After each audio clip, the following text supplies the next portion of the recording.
I don't care if you claim to be the Queen of England, you're sitting in a seat that doesn't belong to you and you need to move right now." Those words spoken by a flight attendant who thought he was just doing his job would end up costing an airline $5 billion, destroying careers, and ultimately teaching the world that sometimes the person you underestimate is exactly the person who holds your future in their hands. The first-class cabin of Skybridge Airlines Flight 7024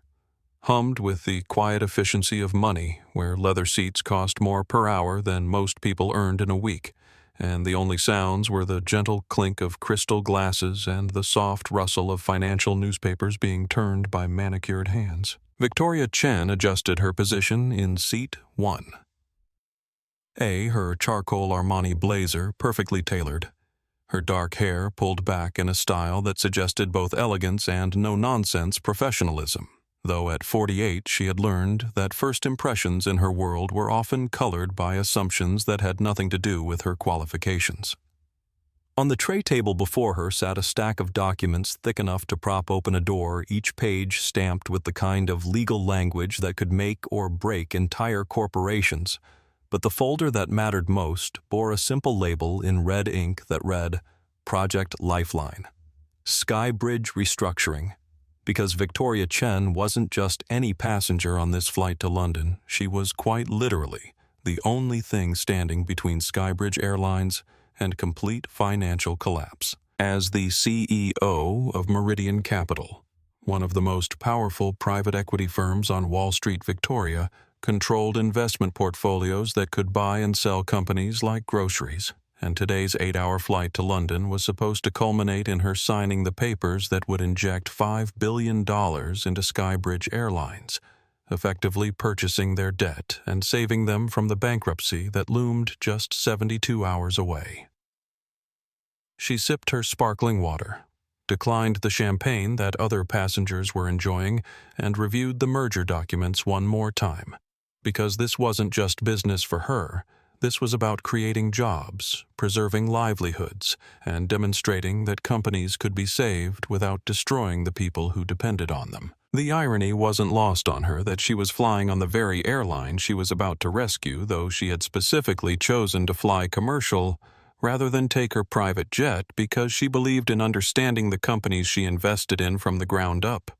experiencing their service, observing their culture, seeing how they treated their customers when they thought nobody important was watching. Victoria had built her fortune by recognizing value where others saw only problems, by understanding that distressed companies weren't just numbers on a balance sheet, but collections of human beings who deserved better leadership, better systems, and better opportunities to succeed. She had grown up in San Francisco's Chinatown, the daughter of immigrants who had worked 16-hour days in a restaurant they never owned, watching them navigate a world that often treated them as invisible, and that experience had taught her that real power wasn't about demanding respect. It was about earning it through competence, through results, and through treating others with the dignity that everyone deserved regardless of their position or appearance.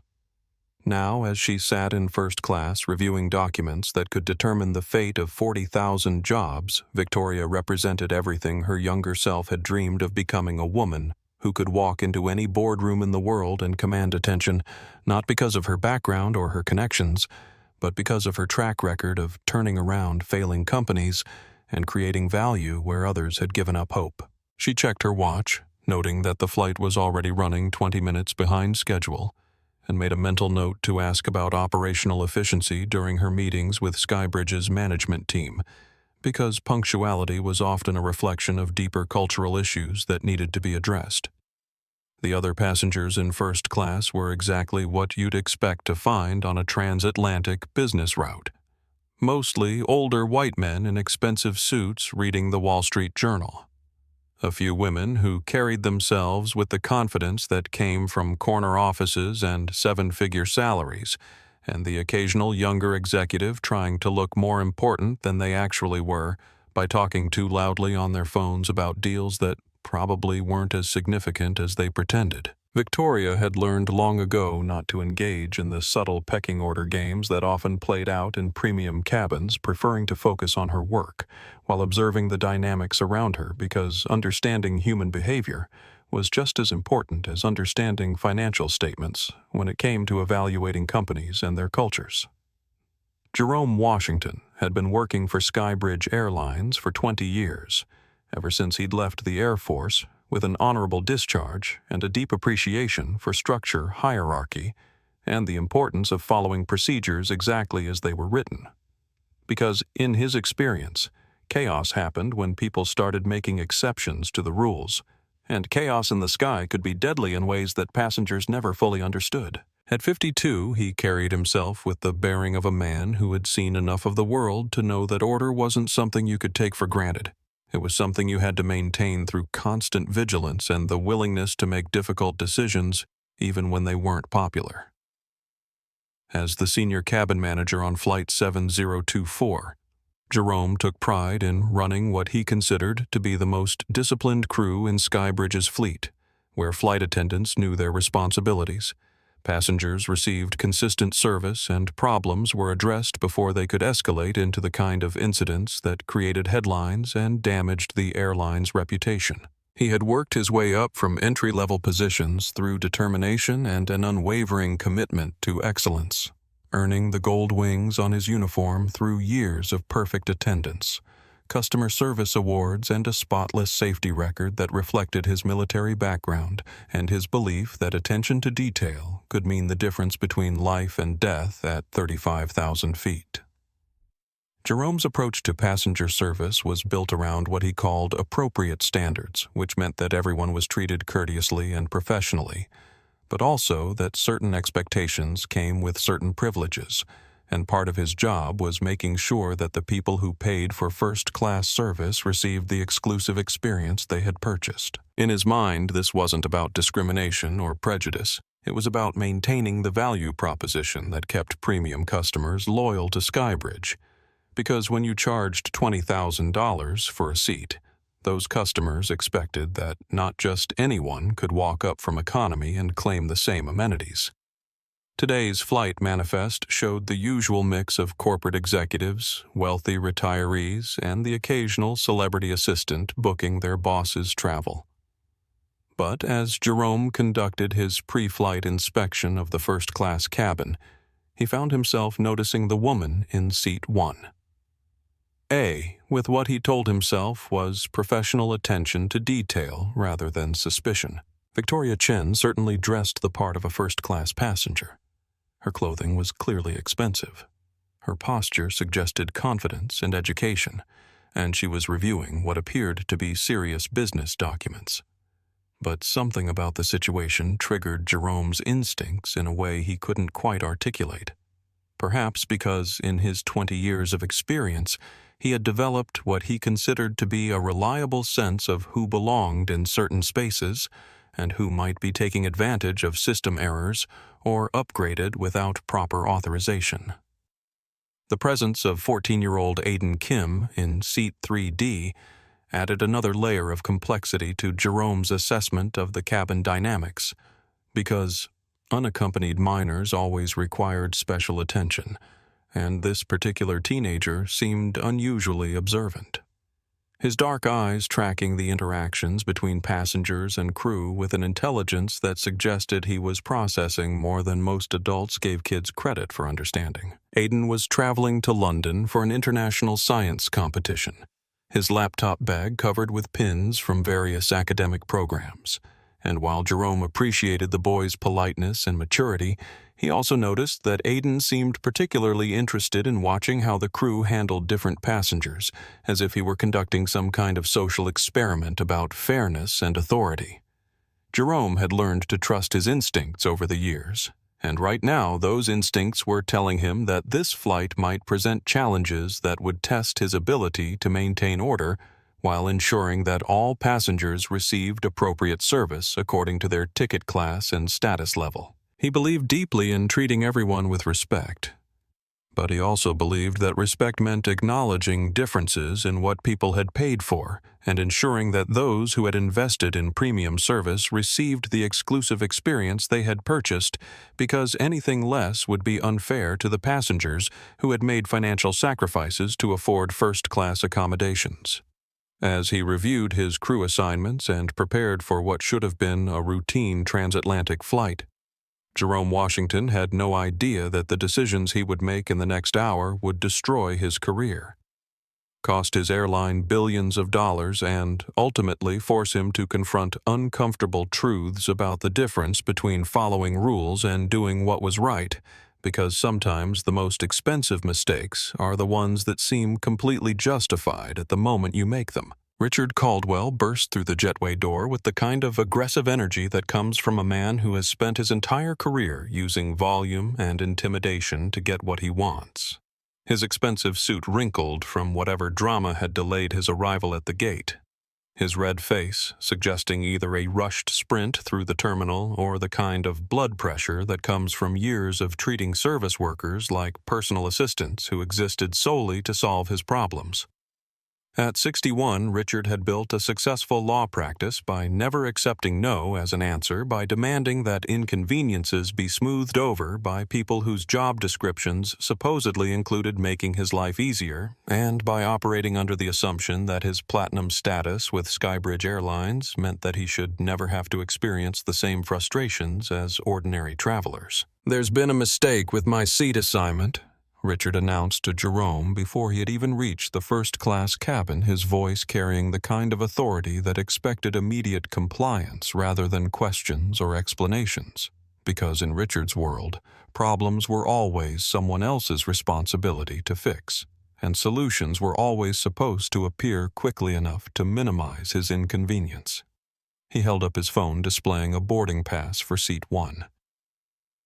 Though the image quality made it difficult to verify the details, and his entire demeanor suggested that he had already decided this was a simple matter of bumping whoever had mistakenly been placed in his rightful seat. Jerome felt the familiar tension that came when flight operations collided with passenger expectations, because while he wanted to provide excellent customer service to everyone,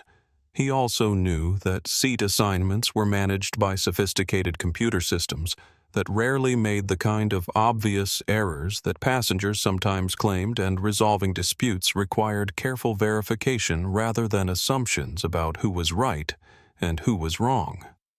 The woman in seat 1. Victoria Chen looked up from her documents with the kind of calm attention that suggested she was accustomed to being interrupted by demanding people,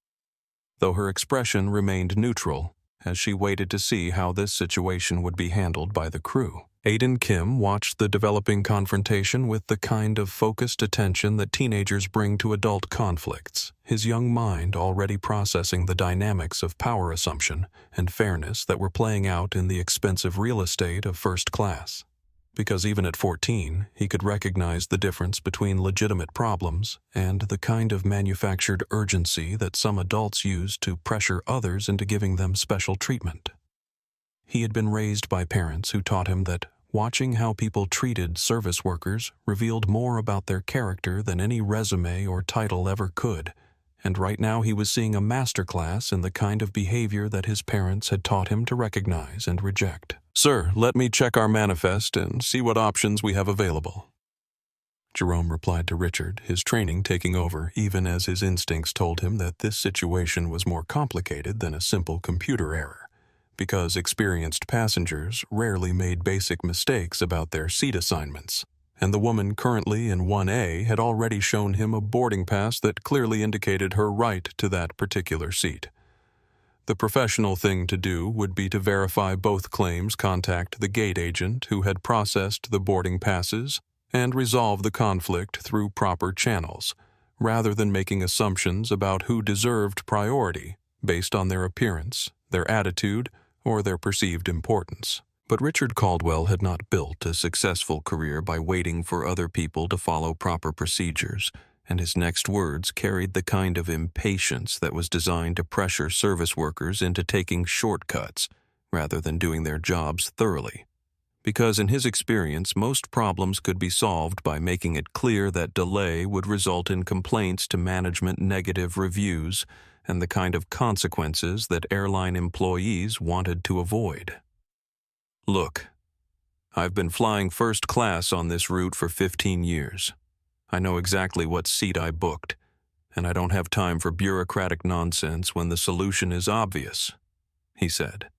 gesturing toward Victoria as if her presence was self-evidently temporary. Victoria remained seated, her hands folded over the documents that could save or destroy the airline that employed Jerome, though neither man realized that the most powerful person in first class was the one they were discussing as if she were an inconvenience to be managed rather than a customer to be served. Because sometimes the most expensive lessons in customer service come from the moment when you discover that the person you underestimated actually held your future in their hands.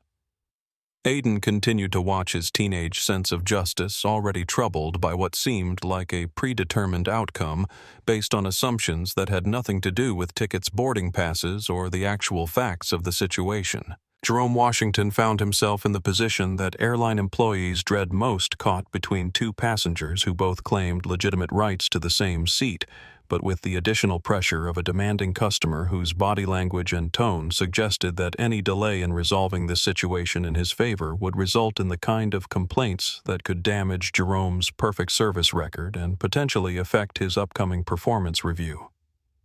20 years of experience had taught him that conflicts like this usually had simple explanations. Either a computer glitch had created duplicate assignments, or one of the passengers was mistaken about their booking.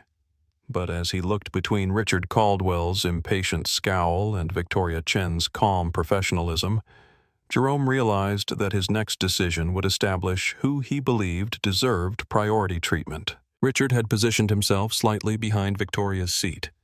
his physical presence creating a sense of urgency and entitlement that was designed to communicate that reasonable people would recognize his claim and resolve this situation quickly, because in his experience most disputes were settled in favor of whoever demonstrated the most confidence and determination to escalate if necessary. "I don't understand why this is taking so long," Richard said, his voice carrying the kind of irritation that was calculated to make service workers uncomfortable with prolonged negotiation, because he had learned that people who worked for tips and performance bonuses usually chose the path of least resistance when faced with potential confrontation from customers who knew how to complain effectively. Victoria looked up from her documents and spoke for the first time since Richard had arrived, her voice carrying the kind of quiet authority that comes from years of running board meetings where millions of dollars hung on every decision. Though she kept her tone respectful and professional, because she understood that escalation served no one's interests when simple facts could resolve disputes more effectively than arguing about who deserved what. "I'm sorry for the confusion, but I have seat 1A, she said, holding up her boarding pass with the clear confidence of someone who had never experienced a legitimate seat assignment error, because people who traveled frequently on business knew how to verify their reservations and avoided the kind of mistakes that created embarrassing conflicts in front of other passengers. Jerome took the boarding pass from Victoria and examined it carefully,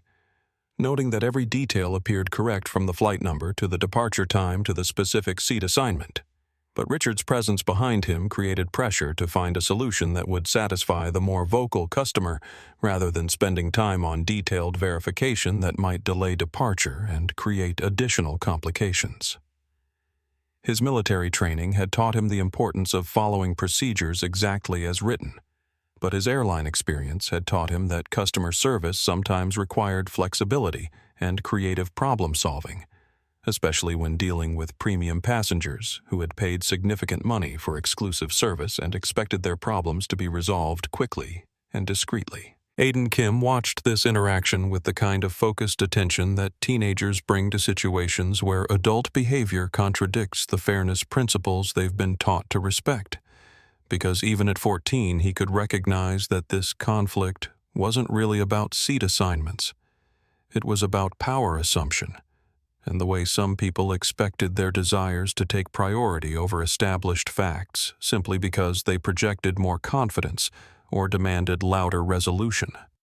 His parents had raised him to believe that right and wrong weren't determined by who complained most effectively, and watching Jerome struggle with this decision made Aiden uncomfortable, because it seemed like the outcome was being determined by factors that had nothing to do with tickets, boarding passes, or airline policies. "Excuse me," Aiden said quietly. his young voice cutting through the tension with the kind of clarity that adults often found surprising when it came from teenagers who were supposed to observe rather than participate in grown-up conversations. But doesn't the boarding pass show who's supposed to sit where? His question was simple and direct, the kind of logical observation that children make when adult situations become unnecessarily complicated. But it also highlighted the fundamental issue that everyone was dancing around, which was whether conflicts should be resolved based on evidence and established procedures, or whether they should be settled in favor of whoever created the most pressure for immediate resolution. Jerome felt the weight of multiple expectations pressing down on him as he realized that this situation had become more complicated than a simple seat dispute, because now he had a teenager questioning the fairness of whatever decision he made, other first-class passengers watching to see how conflicts were handled in premium cabin, and Richard Caldwell's growing impatience suggesting that delay would result in the kind of escalation that could affect Jerome's reputation with management and potentially impact his career advancement opportunities. The boarding pass in his hand clearly showed that Victoria Chen had legitimate claim to seat 1A, but Richard's confidence and his history as a platinum member created doubt about whether there might be additional factors that weren't immediately apparent from the documentation. "Young man, this is an adult conversation about matters you don't understand," Richard said to Aidan, his tone carrying the kind of dismissive authority that adults sometimes use to silence children who asked inconvenient questions. Because, in Richard's experience, most problems disappeared when people stopped overanalyzing simple situations and accepted that some passengers had more experience navigating airline policies than others. But Aidan's question had highlighted the central issue that Jerome was trying to avoid confronting directly, which was whether he was going to follow established procedures or whether he was going to prioritize the demands of the passenger who seemed more determined to escalate if his expectations weren't met immediately. Victoria remained seated throughout this exchange, her calm demeanor suggesting that she was accustomed to situations where her right to occupy spaces was questioned, though she also understood that creating unnecessary drama would serve no constructive purpose when the facts spoke clearly enough for anyone who cared to examine them objectively. "I'm not looking for special treatment," she said quietly to Jerome. "I just want to sit in the seat I paid for and get to London for my business meetings. But I'm not going to be intimidated into giving up something that belongs to me because someone else decided they deserve it more." Jerome Washington stared at the boarding pass in his hands, feeling the pressure of 20 years of airline experience colliding with a moment that would define not just this flight but potentially his entire career. Because sometimes the decisions that seem most justified in the moment turn out to be the ones that destroy everything you've worked to build. And right now he was facing a choice between following the evidence in front of him or satisfying the expectations of a customer who seemed absolutely certain that his version of events was the only one that mattered. Richard Caldwell's presence behind him felt like a weight pressing down on his shoulders, the kind of insistent pressure that came from dealing with passengers who had learned that persistence and confidence usually got them what they wanted from service workers who were trained to prioritize customer satisfaction over strict adherence to policies that might create complaints and negative reviews. "I'm going to have to ask you to gather your things and move to another seat," Jerome said to Victoria, the words feeling strange in his mouth even as he spoke them, because every part of his professional training told him that passengers with valid boarding passes shouldn't be displaced to accommodate other passengers' claims.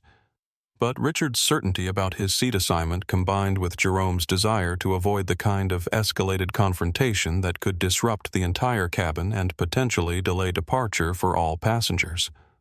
The decision felt wrong even as he made it, but Jerome had learned that airline operations sometimes required quick judgments based on incomplete information, and right now his priority was maintaining order and preventing the kind of public dispute that could create problems for everyone involved. Victoria looked at Jerome with the kind of measured disappointment that suggested she had experienced this type of situation before, though the sadness in her eyes indicated that she had hoped 21st-century air travel might have evolved beyond the point where her right to occupy paid-for space could be questioned based on assumptions that had nothing to do with tickets reservations or airline policies.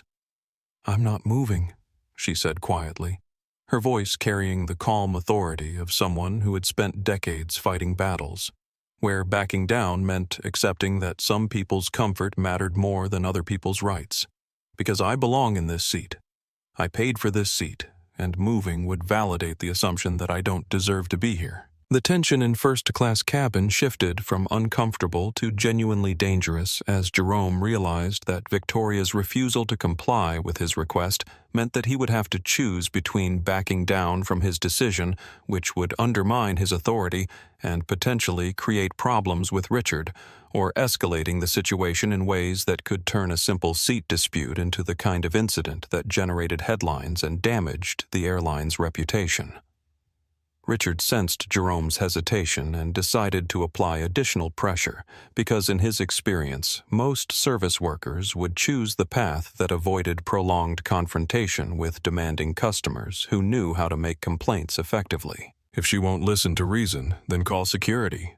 Richard said loudly enough for other passengers to hear his voice, designed to create social pressure for immediate resolution, because he understood that most people wanted conflicts to end quickly and would support whatever action restored peace to the cabin,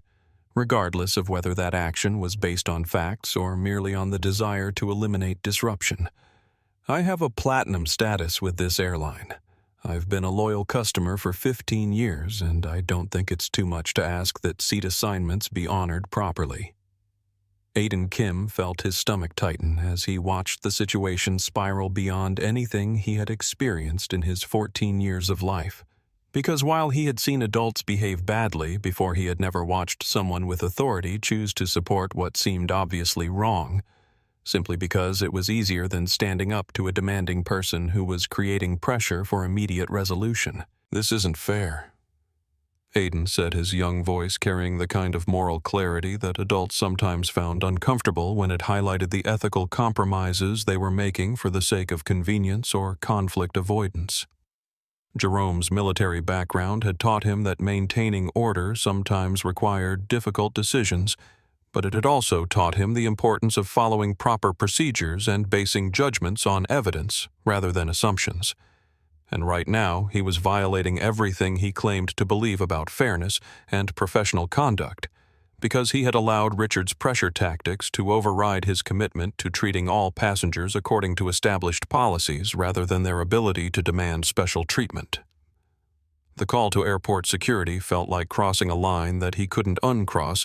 but the alternative seemed to be admitting that he had made an error in judgment, and Jerome's pride made that option feel unacceptable. 2 Port Authority officers responded to Jerome's call, their presence immediately transforming what had been a customer service dispute into something that resembled a criminal matter. Though neither officer understood the context that had led to their involvement, or the fact that they were being asked to remove a passenger whose only violation was refusing to give up a seat she had legitimately purchased. "What seems to be the problem here?" Officer Martinez asked, looking between Jerome and Victoria while trying to assess whether this situation required law enforcement intervention or whether it was the kind of airline customer service issue that could be resolved through negotiation and compromise. "Passenger refuses to follow crew instructions," Jerome replied, using the language that he knew would frame Victoria's position as non-compliance rather than legitimate resistance to inappropriate demands, because airline security protocols gave crew members significant authority to determine passenger behavior that threatened flight safety or operations, even when the underlying dispute had nothing to do with actual security concerns. The words felt like a betrayal of everything Jerome thought he stood for. But once he had started down this path, backing away seemed impossible without admitting that he had been wrong from the beginning. Victoria understood that the situation had moved beyond customer service into something more serious, but she also knew that submitting to demands that violated her rights would send a message that some passengers could be intimidated out of seats they had legitimately purchased, simply because other passengers felt more entitled to premium accommodations. "Officers, I have a valid boarding pass for this seat. I haven't violated any airline policies, and I'm being asked to move because another passenger claims there's been some kind of error, though no one has been able to explain what that error might be, or provide any documentation to support moving me to accommodate his preferences." The first-class cabin fell silent as other passengers recognized that they were witnessing something more significant than a typical travel inconvenience, because the presence of law enforcement meant that someone's morning was about to become much more complicated, and the way this situation was resolved would say something important about how airlines handled conflicts between passengers who had different amounts of social power and different expectations about how their problems should be prioritized by people in authority positions.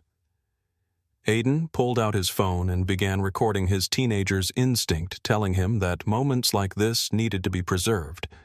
because adults didn't always remember situations the same way when they were forced to explain their decisions later. The physical removal of Victoria Chen from Flight 7024 happened with the kind of bureaucratic efficiency that made it seem almost routine, as if the dragging of a well-dressed businesswoman from her paid seat was simply another operational procedure that airline crews handled regularly, though the passengers recording the incident on their phones understood that they were witnessing something that would generate headlines and viral videos rather than quietly disappearing into the forgotten annoyances of modern air travel. Victoria didn't resist violently because she understood that physical confrontation would only provide justification for the treatment she was receiving. But she also didn't comply willingly because walking away would validate the assumption that her rights were subject to negotiation whenever someone else decided they deserved priority treatment. Officer Martinez and his partner found themselves in the uncomfortable position of enforcing what seemed like an arbitrary decision, because while Jerome's authority as senior cabin manager gave him the right to determine passenger compliance with crew instructions, the underlying dispute appeared to involve seating preferences rather than legitimate safety concerns, though. Airline security protocols didn't allow much room for questioning crew judgments, once passengers were labeled as non-compliant or disruptive. "Ma'am, we need you to come with us," Officer Martinez said, his tone suggesting that he wasn't entirely comfortable with the situation, but understood that his role was enforcement rather than arbitration of customer service disputes. Victoria's response would later be replayed millions of times across social media platforms, because her words carried both dignity and warning in equal measure, delivered with the calm authority of someone who understood exactly what was happening and exactly what it was going to cost the people who were making it happen. "I want everyone in this cabin to understand that you are watching an airline destroy itself," she said clearly, looking directly at the passengers who were recording her removal. "Because I am Victoria Chen, CEO of Meridian Capital, and I was flying to London to sign papers that would save this company from bankruptcy. But that meeting will not be happening now." Jerome felt the blood drain from his face as the implications of Victoria's words began to register, because while he had assumed that passengers who belonged in first class would display certain obvious markers of wealth and importance, it had never occurred to him that someone with the power to determine the airline's financial survival might look different from his expectations about what powerful people were supposed to look like. Richard Caldwell, who had positioned himself as the rightful occupant of Seat 1.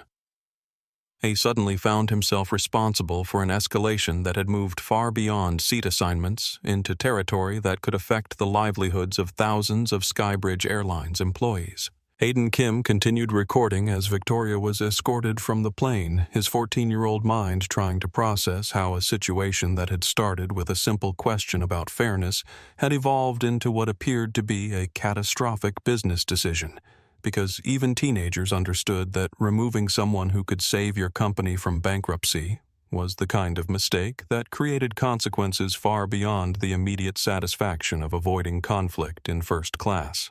The other passengers watched in stunned silence as they realized that their desire to avoid involvement in an uncomfortable situation had allowed them to become witnesses to what might be one of the most expensive customer service failures in aviation history. Victoria's phone came out as soon as she was removed from the aircraft because while she had hoped that reason would prevail and cooler heads would recognize the absurdity of the situation. Before it reached this point, she had also prepared for the possibility that pride and assumption would override common sense, and her text message to her business partner Marcus Gray contained just 4 words that would trigger a financial avalanche. Execute protocol. 7 immediately. This wasn't revenge in the emotional sense, it was simply the logical business response to discovering that a company's culture was so fundamentally broken that its employees would destroy a $5 billion deal rather than admit they had made an error in judgment. Inside the plane, Jerome's phone began receiving messages from Skybridge's operations center as news of the incident reached management, but by then it was too late to prevent the financial consequences that Victoria's removal had set in motion, because Meridian Capital's withdrawal from the bailout deal was already being processed through automated trading systems that operated faster than human decision-making, and the stock market's response would be swift and merciless once investors understood that Skybridge Airlines had just destroyed its only viable path to financial survival.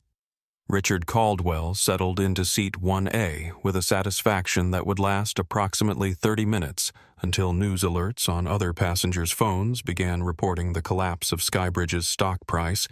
and the revelation that the woman he had displaced was exactly who she claimed to be. Aiden Kim's recording of Victoria's removal was uploaded to social media before the plane had finished taxiing to the runway because teenagers understood the power of immediate documentation in ways that adults often underestimated,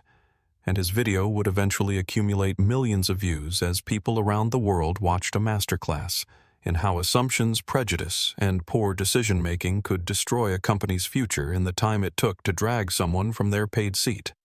The hashtag Skybridge stupidity began trending within hours, but the real damage was happening in trading floors and boardrooms, where Victoria's reputation for turning around distressed companies was well known, and her public humiliation at the hands of Skybridge employees signaled to the financial world that this airline was exactly the kind of toxic investment that smart money avoided. The flight to London would proceed on schedule, but every passenger aboard understood that they were traveling on an airline whose survival was now genuinely uncertain, because the woman who had been dragged from seat 1A possessed exactly the kind of financial power and business connections that companies needed when they were facing bankruptcy, and alienating someone like Victoria Chen wasn't just bad customer service, it was corporate suicide, disguised as following procedures. The financial destruction of Skybridge Airlines began at 30,000 feet somewhere over the Atlantic Ocean, as passengers with working Wi-Fi connections watched real-time news updates reporting that the company's stock price was collapsing faster than any airline disaster in recent memory. Because while mechanical failures and weather delays were costs that could be calculated and managed, the complete loss of investor confidence was the kind of damage that no airline could survive without immediate intervention from exactly the type of financial rescue operation that Victoria Chen had been prepared to provide. Jerome Washington stood in the airplane's galley staring at his phone as messages from Skybridge's corporate headquarters filled his screen with increasingly urgent demands for explanations about what had happened in first class and why their most important potential investor was now posting videos on social media showing her forcible removal from a flight she had boarded specifically to complete their financial rescue. The corporate communications from Skybridge's executive team carried the kind of panic that preceded mass layoffs and bankruptcy filings, because companies that were already operating on borrowed time couldn't afford public relations disasters that destroyed their credibility with the exact audience of wealthy investors and business leaders who represented their only hope for survival. And Victoria Chen's humiliation at the hands of their senior cabin manager had been documented and broadcast in ways that made damage control impossible rather than merely difficult. Jerome Washington's report to corporate headquarters immediately upon landing was the most professional of the messages waiting for him, while others made it clear that his 20-year career with Skybridge Airlines would not survive the flight he was currently working. Richard Caldwell, who had seemed so confident about his right to seat 1A just hours earlier, now found himself trying to process the reality that his aggressive pursuit of premium accommodations had contributed to what business news networks were calling the most expensive seat dispute in aviation history. Because while he had expected that his platinum status and frequent flyer history would entitle him to priority treatment when conflicts arose, he had never imagined that displacing another passenger could trigger the complete financial collapse of the airline he had been flying with for 15 years. His phone displayed stock market alerts showing Skybridge's value plummeting in real-time trading, and the uncomfortable truth began settling over him that his insistence on getting his preferred seat had helped destroy the company he depended on for business travel. Aiden Kim watched the adults around him struggle to process the consequences of their decisions and their silence. Because while he was only 14 years old, he understood that moments of injustice required people to choose between comfortable inaction and the more difficult path of speaking up for what was obviously right, and the passengers who had observed Victoria's removal without objecting were now learning that passive complicity in unfairness could have costs that extended far beyond their immediate comfort zone. His phone continued buzzing with notifications as his video of the incident gained millions of views, but rather than feeling satisfaction about his social media success, Aiden felt sad about watching adults make choices that would hurt so many people who weren't even on the plane. The economic ripple effects of Victoria's removal spread through financial markets with the kind of velocity that digital trading systems made possible, because institutional investors who managed pension funds and retirement accounts couldn't afford to hold positions in companies whose management demonstrated such profound incompetence in handling their most important business relationships. And algorithmic trading programs began selling Skybridge stock automatically once news of the incident triggered pre-programmed responses to reputation-damaging events that exceeded acceptable risk parameters. Hedge funds that specialized in distressed companies started taking short positions against Skybridge, betting that the airline's inability to secure emergency financing would lead to bankruptcy proceedings within weeks rather than months. Jerome's phone rang constantly with calls from reporters who had somehow obtained his personal number and wanted quotes about his decision-making process, though he quickly learned that saying no comment to journalists only increased their determination to investigate the story from other angles, including interviews with passenger witnesses who had recorded the entire incident and were eager to share their perspectives about what they had observed in first class. The Skybridge Airlines Public Relations Department was simultaneously trying to contain the damage by issuing statements about their commitment to customer service, while also preparing legal strategies to minimize their liability exposure from what was clearly going to become a very expensive lesson about the importance of treating all passengers with dignity, regardless of assumptions about their appearance or background. Social media platforms amplified the story beyond traditional business news coverage because Victoria Chen's removal contained all the elements that drove viral engagement: clear documentation of injustice, obvious power imbalances, and immediate consequences that demonstrated how quickly assumptions and prejudice could destroy institutions that seemed too big to fail through ordinary incompetence. The hashtag Skybridge Scandal generated millions of posts from people sharing their own experiences with airline discrimination, while business leaders and celebrities posted messages supporting Victoria Chen and condemning the kind of culture that would allow such treatment of any passenger, regardless of their wealth or corporate position. By the time Flight 7024 began its descent toward London's Heathrow Airport, Skybridge Airlines had lost more than 60% of its market value, and emergency board meetings were being convened to discuss bankruptcy protection options that had seemed unnecessary just 12 hours earlier because the company that had been days away from securing a $5 billion bailout was now facing immediate insolvency without any realistic prospects for finding alternative investors willing to risk their money on an airline whose employees had demonstrated such spectacular judgment failures in their treatment of the business community that represented their primary customer base. Jerome Washington's 20-year career with Skybridge Airlines officially ended at 3:47 p.m. London time, approximately 6 minutes after Flight 7024 reached the gate at Heathrow Airport. Though the phone call from corporate headquarters delivered the news with the kind of cold efficiency that made it clear this wasn't a disciplinary action subject to appeal or negotiation, it was immediate termination for cause based on conduct that had damaged the company beyond any possibility of repair or redemption. The human resources director who delivered the news spoke in the careful language that lawyers had crafted to minimize legal liability, while making it absolutely clear that Jerome would receive no severance package, no continuation of benefits, and no assistance with finding alternative employment because companies facing bankruptcy couldn't afford generosity toward employees whose decisions had accelerated their financial collapse. The hotel room in London where Jerome sat listening to his career end felt like a prison cell, because while he had expected that his decision to support Richard Caldwell's seat claim might result in some kind of customer service complaint or negative review, he had never imagined that removing one passenger could trigger consequences that would destroy not only his own livelihood, but also the jobs of thousands of other Skybridge employees who had nothing to do with the incident in first class, but would suffer unemployment because of his choices.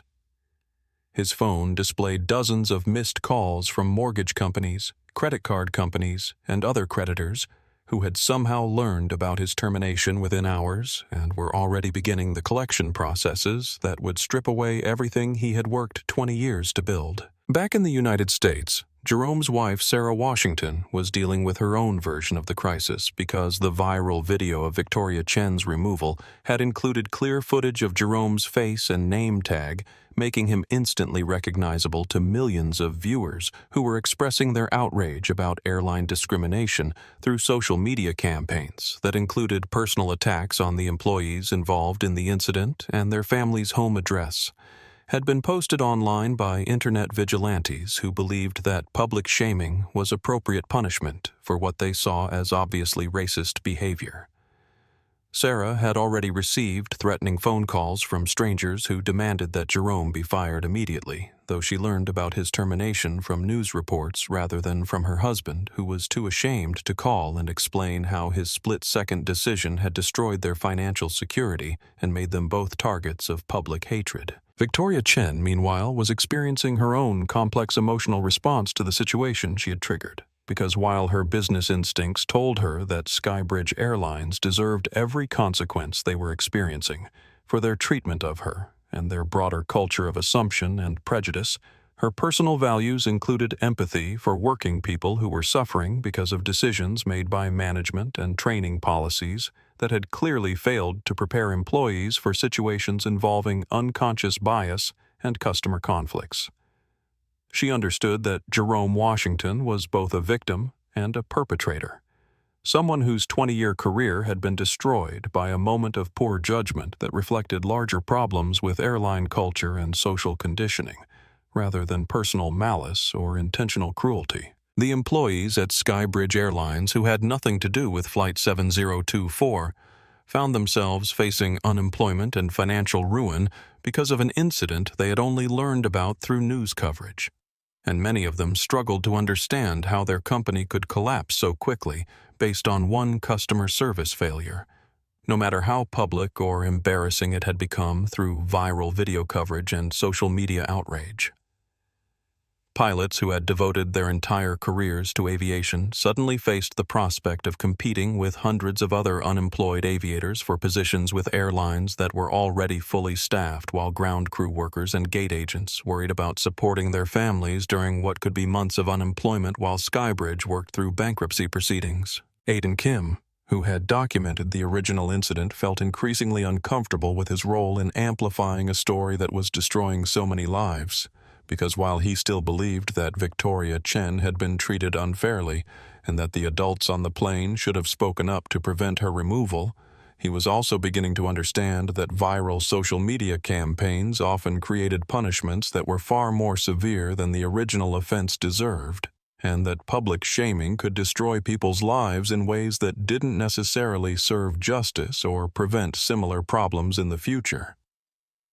His parents helped him process these complicated feelings about activism, consequences, and the responsibility that came with having a platform that could influence how millions of people thought about complex situations involving human behavior and institutional problems. Richard Caldwell discovered that his role in triggering the incident had been documented thoroughly enough to make him a target of the same public outrage that had focused initially on Jerome Washington,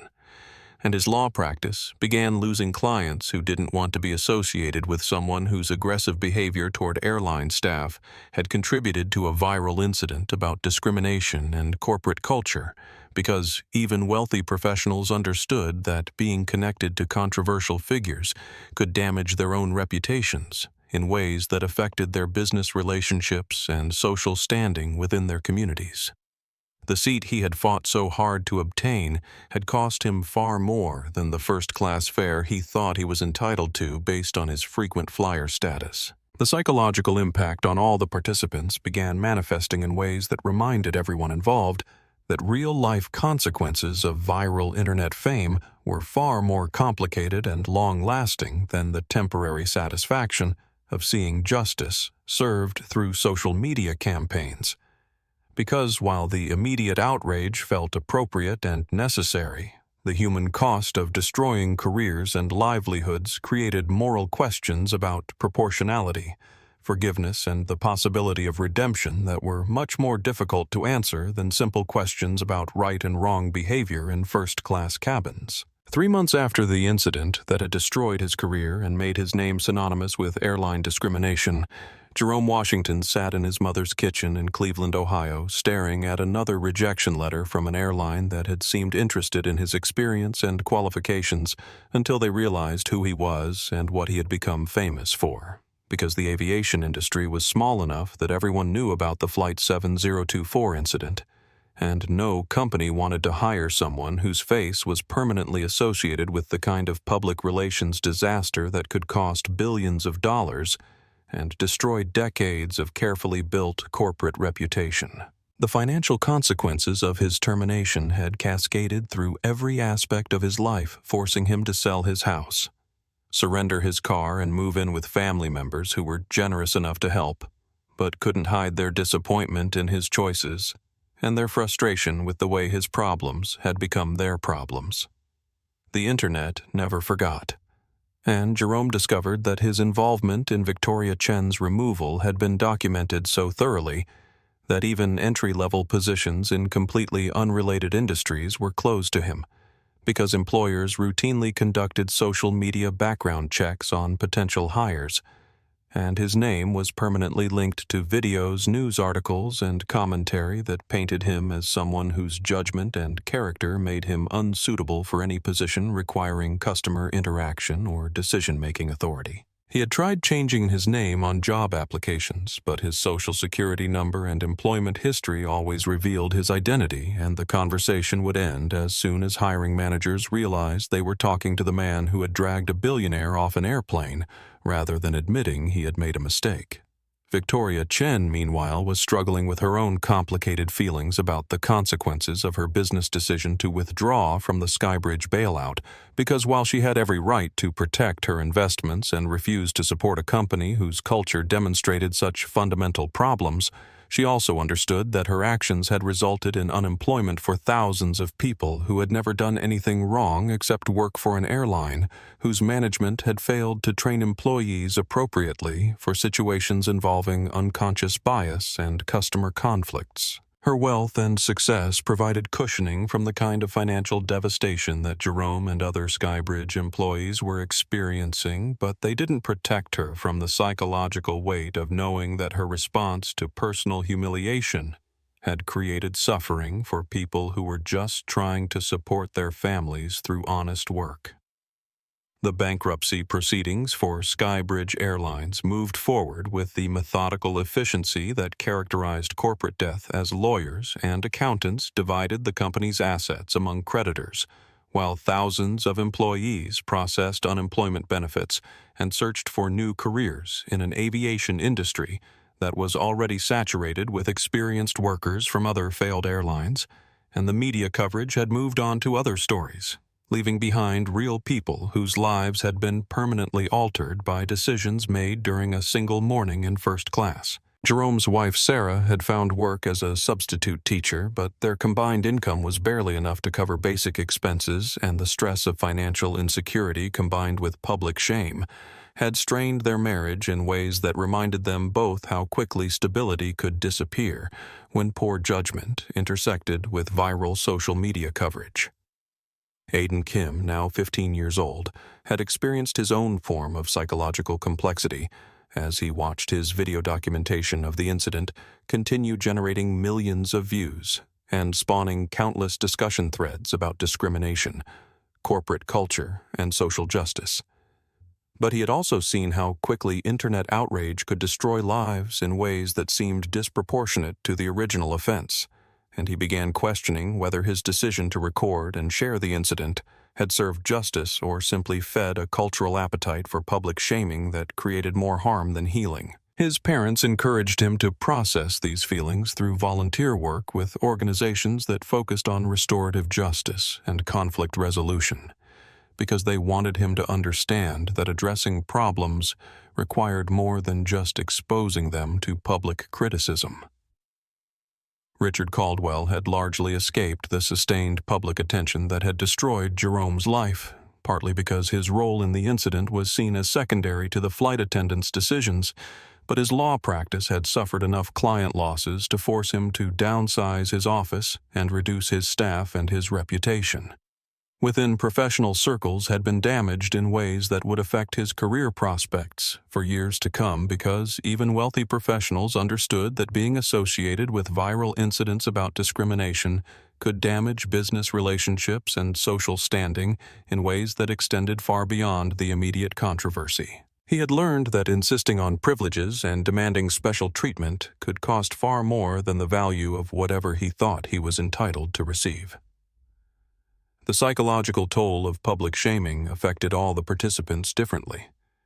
but it reminded everyone involved that real-life consequences of viral fame were far more complicated than the simple satisfaction of seeing bad behavior punished through social media justice, because the human cost of destroyed careers and financial ruin raised questions about proportionality, redemption, and the possibility of forgiveness that were much more difficult to answer than straightforward questions about right and wrong in customer service situations. Jerome understood that he had made a serious error in judgment, but he also struggled to understand how that single mistake justified the complete destruction of everything he had worked to build over 20 years of otherwise exemplary service. The isolation that came with being permanently associated with a viral incident of discrimination created depression and anxiety that affected not only Jerome, but also his family members, who found themselves dealing with ongoing harassment from internet strangers who believed that public shaming was an appropriate punishment for unconscious bias and poor decision-making. And the psychological impact of sustained negative attention proved to be more damaging than the financial consequences of job loss and bankruptcy, because money could eventually be rebuilt. But reputation and mental health were much more difficult to restore once they had been damaged by viral social media campaigns. Aiden Kim's acceptance speech at the International Youth Science Competition in London, 6 months after the Flight 7024 incident, began with words that would eventually reach more people than his original video documentation of Victoria Chen's removal, because 15-year-old perspectives on adult failures often contained clarity that grown-ups had lost through years of justifying compromises and accepting systems that prioritized comfort over justice. and Aiden had spent months processing what he had witnessed and thinking about how the situation could have been handled differently if the adults involved had prioritized doing the right thing over avoiding difficult conversations about bias, assumption, and fairness. I won this science competition by proving that my hypothesis was wrong, Aiden said to an audience of young scientists from 43 countries. But 6 months ago, I watched adults on an airplane prove that they were wrong, and instead of learning from their mistake, they destroyed lives and destroyed a company because they couldn't admit that their first judgment had been based on assumptions rather than facts. The speech, which was live-streamed to science classrooms around the world, continued with Aiden's analysis of what he called the mathematics of fairness, using principles from his award-winning research project to explain how small errors in initial calculations could compound into catastrophic failures if people refused to acknowledge their mistakes and correct course when new information became available. And his teenage audience understood immediately that he was talking about more than airplane seat assignments or customer service policies. He was describing a fundamental problem with how adults handled conflicts when their pride and their assumptions were more important to them than their commitment to treating other people with dignity and respect. The woman on the plane had the right boarding pass. She was sitting in the right seat, and she was trying to complete business that would have saved jobs for thousands of people, Aiden explained. But the adults around her couldn't see past their expectations about what powerful people were supposed to look like, and their blindness cost everyone more than they ever imagined it could. Victoria Chen was watching the live stream from her office in New York because Aiden had contacted her through social media several weeks after the incident to express his concern not just for what had happened to her, but also for what was happening to Jerome Washington and the other Skybridge employees whose lives had been destroyed by the financial consequences of her business decision to withdraw from the bailout deal, and his perspective as a teenager who had witnessed the entire situation. Without the emotional investment that complicated adult responses to injustice, had helped her think more clearly about the difference between appropriate consequences and destructive revenge. She had been impressed by Aiden's maturity and his genuine concern for everyone involved, including people whose choices had hurt her, because his generation seemed to understand intuitively that justice required healing rather than just punishment, and that solving problems meant addressing root causes rather than simply making examples of individuals who had made mistakes. Jerome Washington was also watching Aiden's speech because the teenager had reached out to him as well, expressing sympathy for the way his life had been destroyed, while also making it clear that he understood why Jerome's decisions had been wrong and why they had created such serious consequences,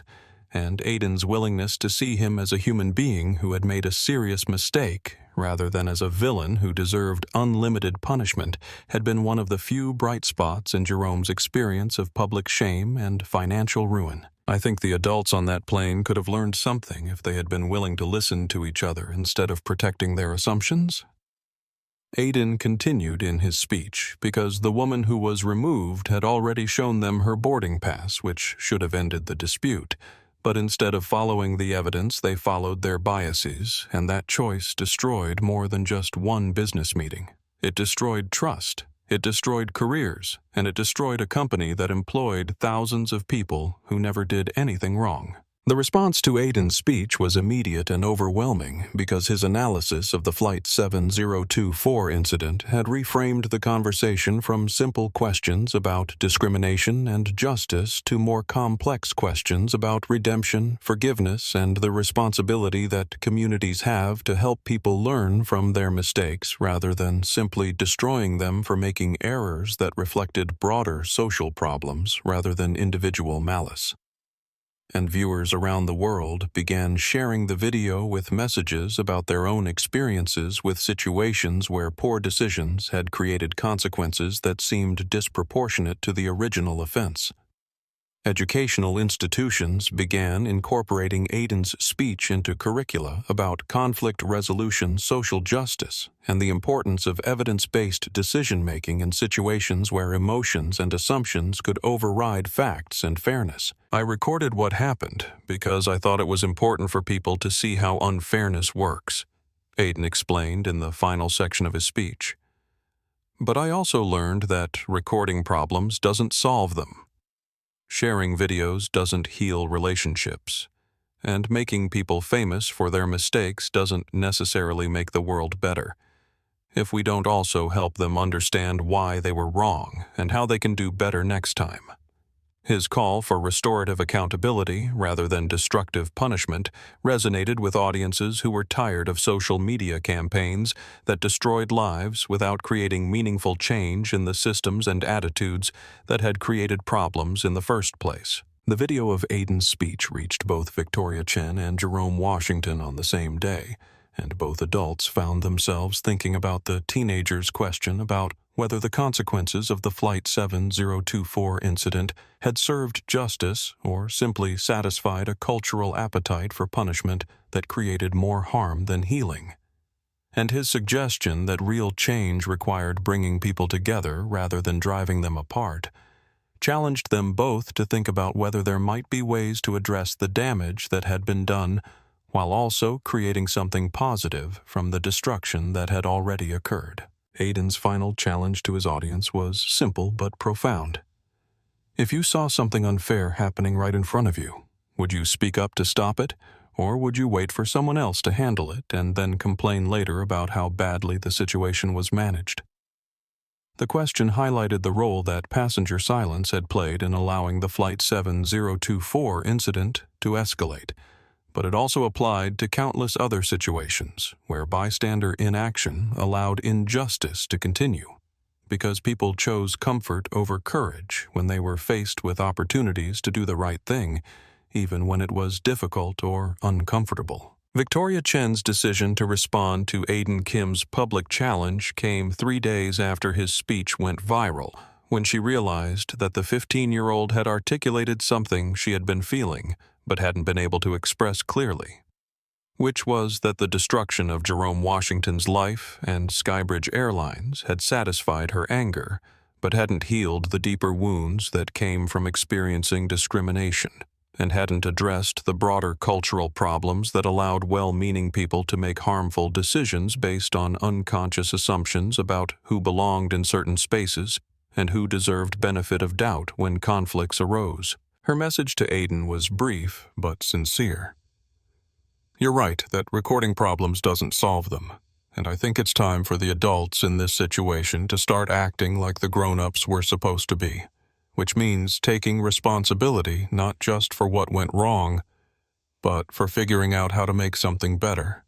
come from all this damage. Aiden's response surprised Victoria with its maturity and its practical focus on solutions rather than blame, because while most teenagers who had achieved his level of viral fame might have been satisfied with their social media success and moved on to other projects, he seemed genuinely committed to using his platform and his perspective to help the adults involved find a path toward healing that didn't require anyone to pretend that serious mistakes hadn't been made or that real harm hadn't been done to multiple people whose lives had been permanently altered by decisions made during a single morning in first class. I can contact Mr. Washington if you're willing to meet with him, Aiden offered, because I think he understands now that his choice was wrong, and I think you both want the same thing, which is making sure this kind of situation doesn't happen to other people. But you can't work on that goal separately when you were both part of the same problem.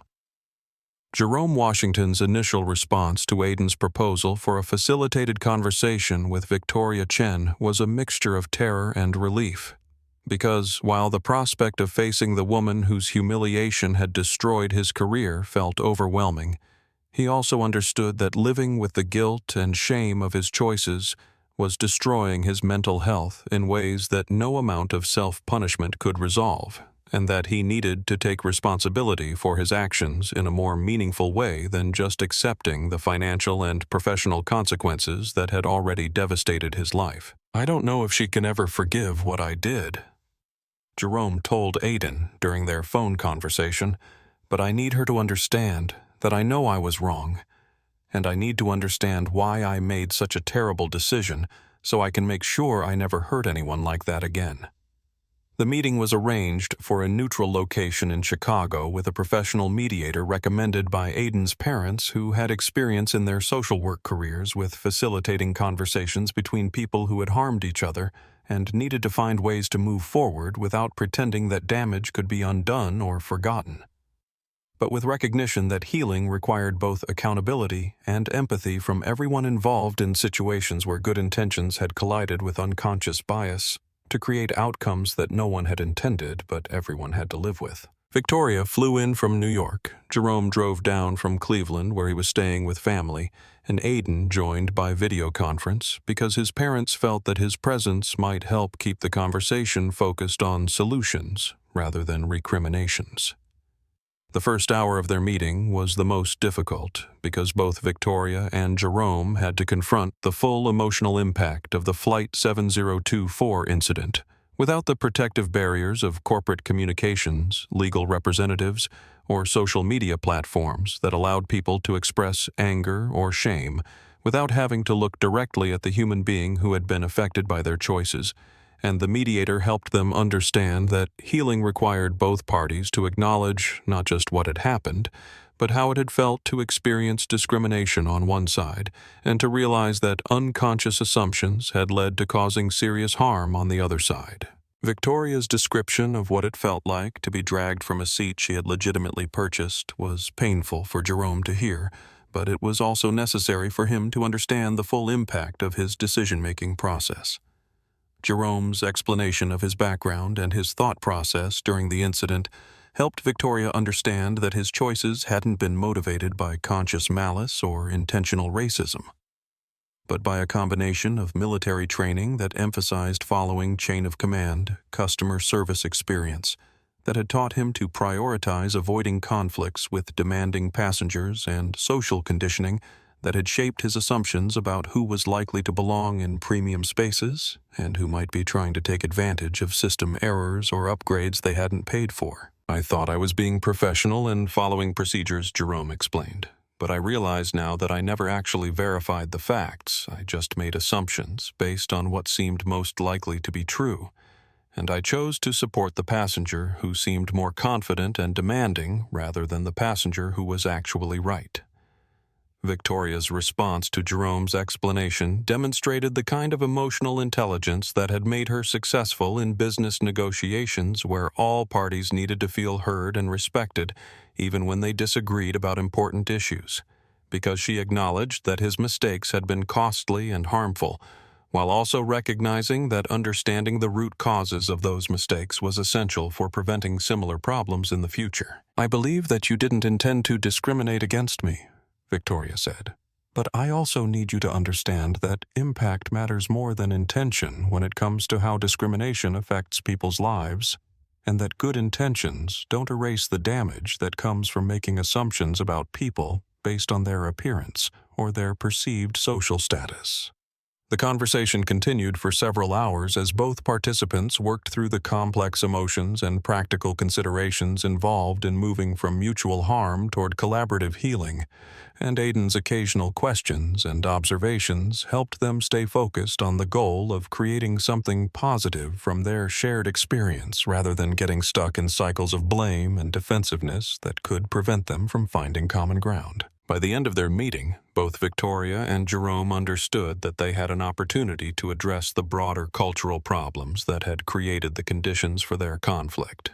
but only if they were willing to work together rather than allowing their individual experiences of harm and shame to keep them separated by anger and assumptions about each other's character and motivations. The deeper conversation that followed their initial meeting revealed layers of personal history and social experience that helped both Victoria and Jerome understand how their individual backgrounds had prepared them to make the choices that led to the Flight 7024 incident.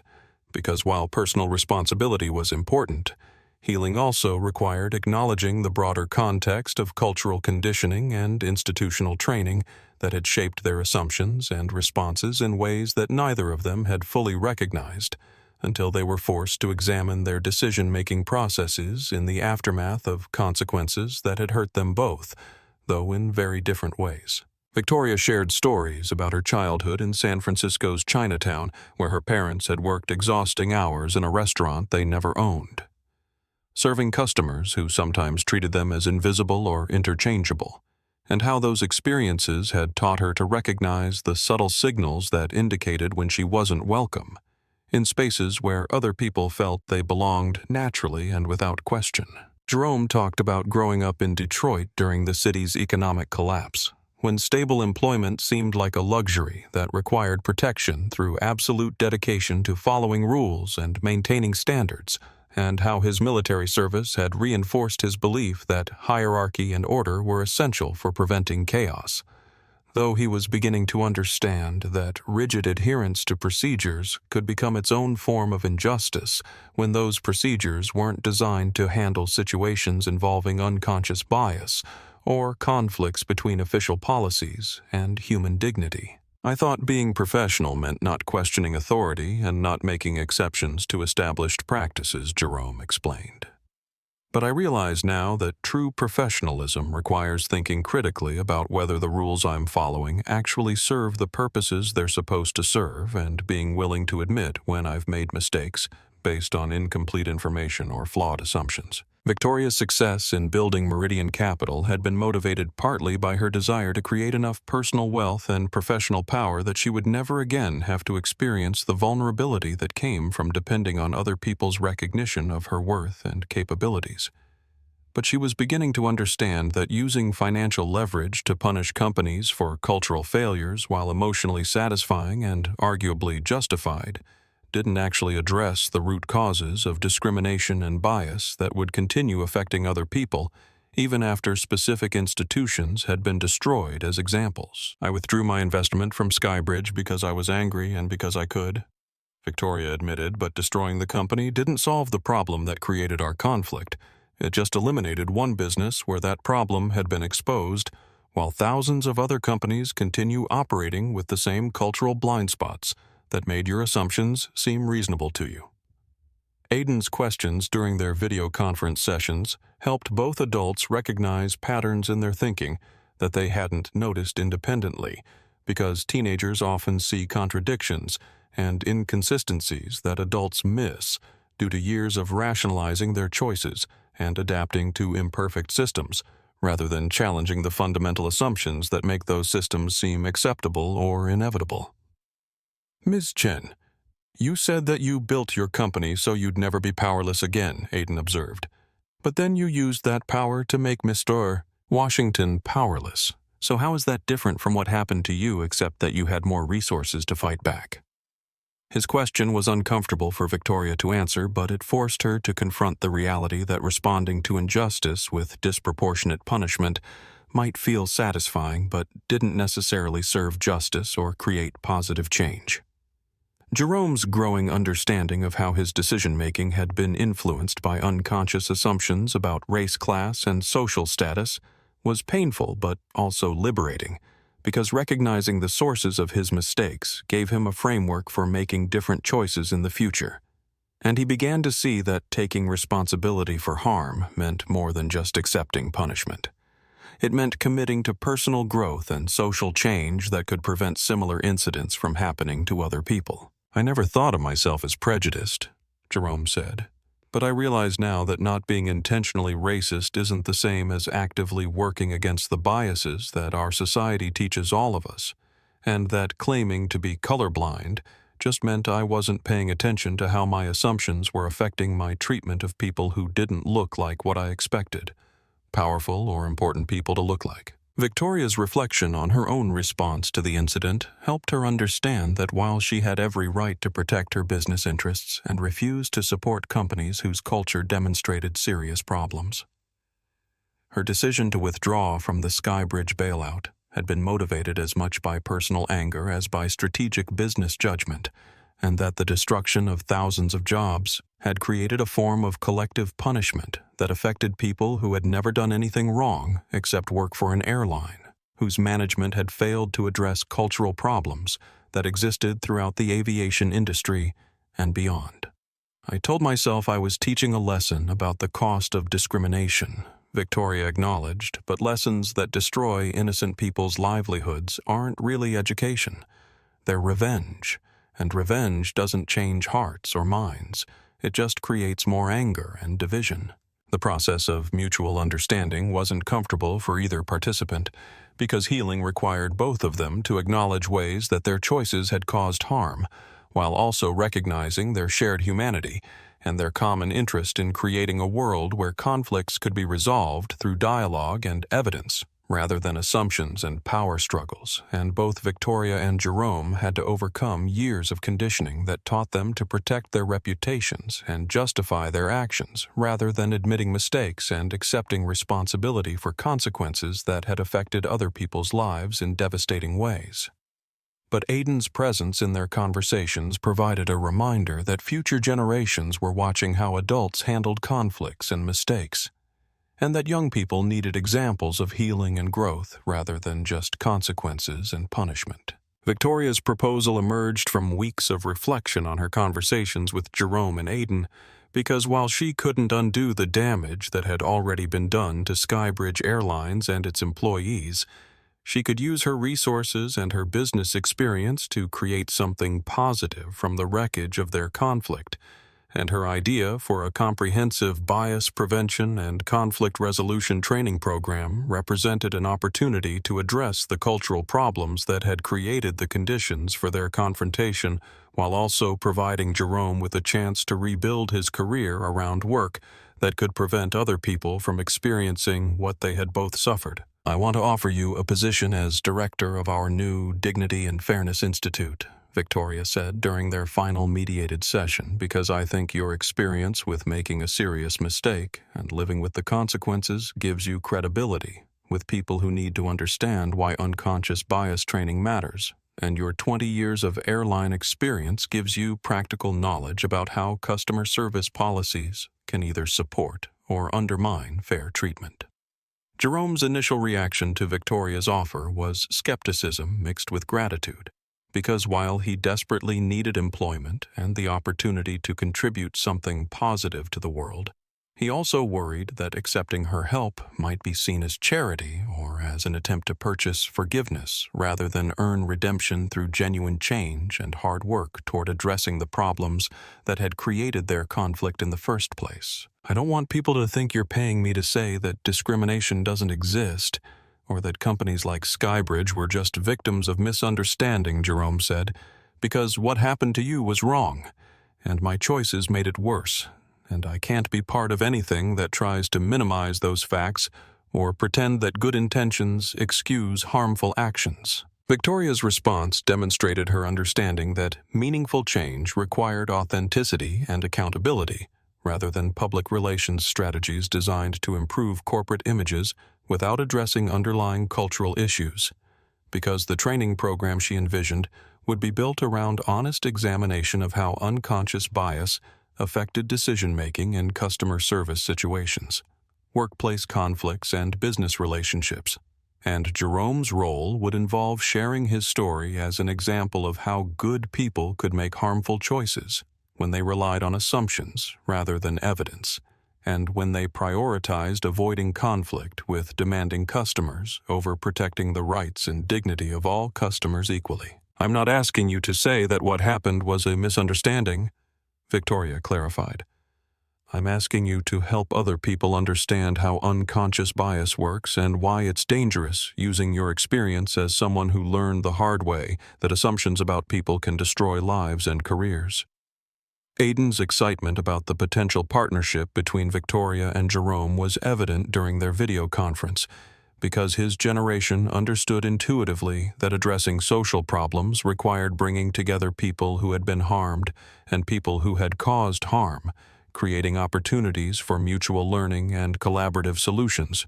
rather than permanent separation between victims and perpetrators that prevented both sides from growing and healing together. "This could actually change things," Aiden said, "because most bias training programs are taught by people who have never made serious mistakes themselves, so they can't really help other people understand what it feels like to discover that your assumptions were wrong and your choices hurt someone. But Mr. Washington knows exactly what that feels like, and Ms. Chen knows exactly what it feels like to be on the receiving end. The practical development of their training program required months of careful planning and collaboration because they needed to create materials that were honest about the reality and impact of unconscious bias, while also being accessible to people who might be defensive about suggestions that their behavior was influenced by prejudice. And they needed to design workshop experiences that would help participants recognize their own assumptions and develop better strategies for making decisions in situations involving conflict, uncertainty, and pressure from multiple directions. Victoria's business experience provided the organizational framework and funding necessary to develop professional quality materials, while Jerome's customer service background and his personal experience with bias-related mistakes provided the practical insights needed to make the training relevant and effective for frontline employees. The announcement of their partnership generated significant media attention because the story of a billionaire investor collaborating with the flight attendant who had caused her public humiliation represented exactly the kind of transformation narrative that offered hope for addressing broader social problems through individual growth and mutual understanding, rather than just punishment and public shaming. And business leaders from multiple industries expressed interest in implementing their training programs within their own organizations as part of broader efforts to improve workplace culture and customer service practices. Victoria and Jerome appeared together at press conferences and industry events, demonstrating that people who had seriously harmed each other could work together toward solutions when they prioritized healing and prevention over blame and retribution. Jerome's role as co-director of the Dignity and Fairness Institute provided him with not just employment, but also purpose and the opportunity to transform his experience of making a costly mistake into expertise that could help other people avoid similar errors in judgment. And his presentations to airline industry groups, customer service organizations, and corporate diversity programs were particularly effective because audience members could see that he genuinely understood the consequences of unconscious bias and was committed to preventing other people from experiencing the personal and professional destruction that had resulted from his choices on Flight 7024. Victoria's investment in the Institute represented more than just financial support for bias prevention training.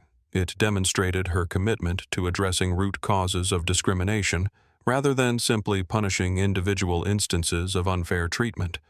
And her collaboration with Jerome provided a model for how people with different types of power and different experiences of harm could work together to create systemic change, rather than just seeking individual justice or personal satisfaction from seeing wrongdoers punished for their mistakes. 2 years after the Flight 7024 incident that had destroyed careers and created viral internet fame for all the wrong reasons, Jerome Washington stood in front of 300 airline executives at the International Aviation Customer Service Conference in Miami, delivering a presentation about unconscious bias prevention that had become one of the most requested training programs in the industry because his authentic testimony about making serious mistakes and learning from devastating consequences resonated with audiences who understood that customer service failures could create financial and reputational damage that extended far beyond individual complaints or negative reviews. His partnership with Victoria Chen through the Dignity and Fairness Institute had transformed both of their lives in ways that neither could have imagined during those first difficult conversations about harm healing and the possibility of collaborative redemption. Victoria sat in the front row watching Jerome command the room with the same authority he had once used to remove her from her airplane seat, but now channeled toward helping other people understand how unconscious assumptions could lead to decisions that violated their own values and harmed their organization's relationships with customers who deserved dignity and respect regardless of their appearance, their perceived social status, or their ability to demand immediate resolution of conflicts through aggressive behavior and threats of negative consequences. The irony wasn't lost on either of them that Jerome's expertise in bias prevention had been earned through his experience of causing exactly the kind of discrimination that their training programs were designed to prevent, but that personal knowledge of how good intentions could produce harmful outcomes made his presentations more credible and effective than academic theories about prejudice and discrimination. The audience of customer service managers, training directors, and corporate executives listened intently as Jerome described his decision-making process during the incident that had cost him everything, because his willingness to expose his own failures and examine his own assumptions created space for other people to recognize similar patterns in their own thinking without feeling attacked or accused of intentional wrongdoing. And his collaboration with Victoria demonstrated that addressing bias required bringing together people who had been harmed and people who had caused harm rather than maintaining permanent separation between victims and perpetrators that prevented learning and growth on both sides. I thought I was being professional and following procedures, Jerome explained, but I wasn't following the evidence that was right in front of me. I was following my assumptions about who belonged where and who deserved benefit of doubt when conflicts arose. Aiden Kim, now 17 years old and preparing for college applications, had been invited to close the conference with remarks about his generation's perspective on bias conflict resolution and the responsibility that bystanders have to speak up when they witness unfair treatment, because his documentation of the original incident had sparked conversations about the role that passive observers play in allowing discrimination to continue through their silence and inaction when they could intervene to prevent harm or at least bear witness to injustice in ways that create accountability for people in positions of authority. His speech focused on the difference between recording problems and solving them, emphasizing that viral social media campaigns often created more destruction than healing when they prioritized punishment over understanding and individual shame over collective change. The Dignity and Fairness Institute's training programs had been implemented by 47 major corporations and government agencies with measurable improvements in customer satisfaction scores, employee retention rates, and workplace culture surveys that suggested their approach to bias prevention was creating real change, rather than just compliance with diversity requirements or public relations strategies designed to improve corporate images without addressing underlying cultural problems that allowed discrimination to persist in subtle but damaging ways. Victoria's business background had provided the organizational structure needed to scale their work beyond individual workshops toward comprehensive cultural change initiatives that addressed hiring practices, promotion decisions, customer service protocols, and conflict resolution procedures. Jerome's personal transformation from someone who had caused significant harm to someone who was helping prevent similar harm from happening to other people represented exactly the kind of redemption narrative that offered hope for addressing broader social problems through individual growth and accountability, rather than permanent punishment and social exile that prevented people from contributing to solutions after they had learned from their mistakes. His marriage to Sarah had survived the crisis, strengthened by their shared commitment to rebuilding their lives around work that served justice, rather than just earning income, and their financial recovery had been slow but steady,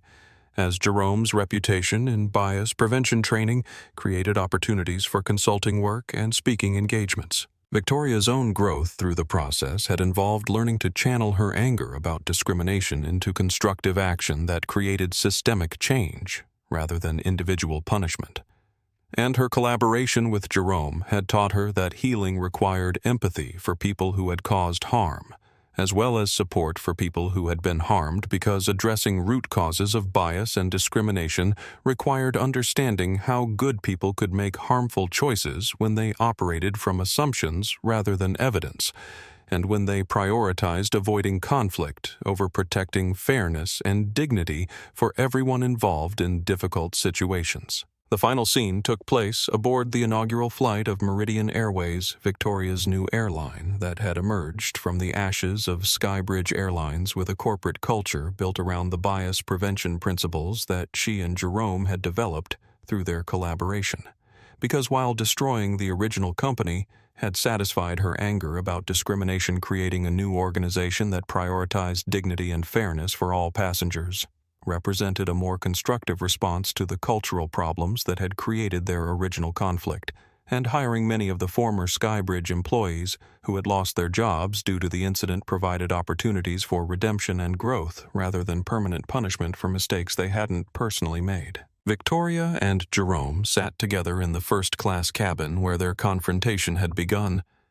but now as business partners traveling to London for meetings with European airlines that wanted to implement their training programs. Jerome's transformation from someone who had enforced discriminatory assumptions to someone who helped others recognize and overcome similar biases was visible in every interaction he had with the cabin crew,